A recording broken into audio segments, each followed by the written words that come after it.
Hey, thanks for visiting us this morning at ArklateXHomepage.com. I'm meteorologist Josh Marces with your forecast update for our Thursday, and it is expected to be a pretty stormy day here across the region. Already have some thunderstorms moving through this morning. Make it a break through the middle of the day, and then once we get into the afternoon and evening, some additional thunderstorm activity will pop up, and that will pose mainly the severe weather threat for us. You see, we do have a slight risk in play now across most of East Texas. Reason for that, the hail threat is going to be a little bit higher there, but we could also see some high wind gusts. Can't rule out an isolated tornado, and you see the hail risk. That's the reason for the slight risk is going to be highest across our East Texas counties. So we're talking hail quarter-sized or larger here.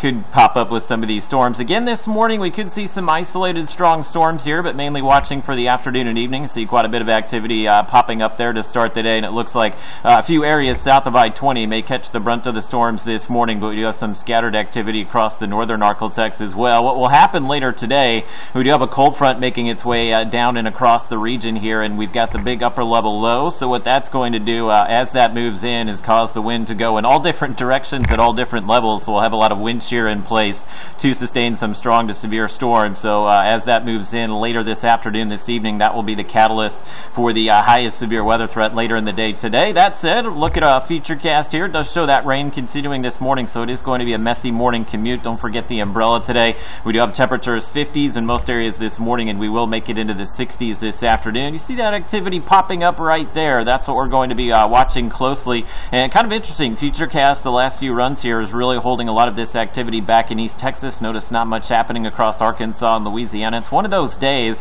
where absolutely nothing could happen, or we could have a lot of storms pop up in your backyard. So I think everybody needs to be alert later today, but you see some of that rainfall continuing tomorrow morning. Really think the severe weather threat will wind down late tonight, but we'll be stuck with some rain showers through the day tomorrow as that upper level low passes overhead. But as we head into the weekend, rapidly begin to see things quiet down for us. And other thing, Friday going to be a very windy day for us. As far as the rainfall totals, again, still looks like we could see a lot of 1 to 2 inch amounts across the region, with a corridor of perhaps some 2 to 4 inch totals. Right now, Futurecast showing that across East Texas, where I thought the storms were going to be later today, but that may be a little bit further south as well. So that's something we'll be monitoring here. There's our temperatures this morning. Most of us in the mid to upper 50s. We do have a south wind in place at about 10 miles per hour, and your afternoon highs out of that cold front into the mid 60s this afternoon. It's one of those days where we like to keep the temperature a little bit lower because the thunderstorms like to feed off that warm air. So if we can limit the sunshine through the middle of the day, that would be a good thing for us. But you see not much sun expected. Same thing tomorrow,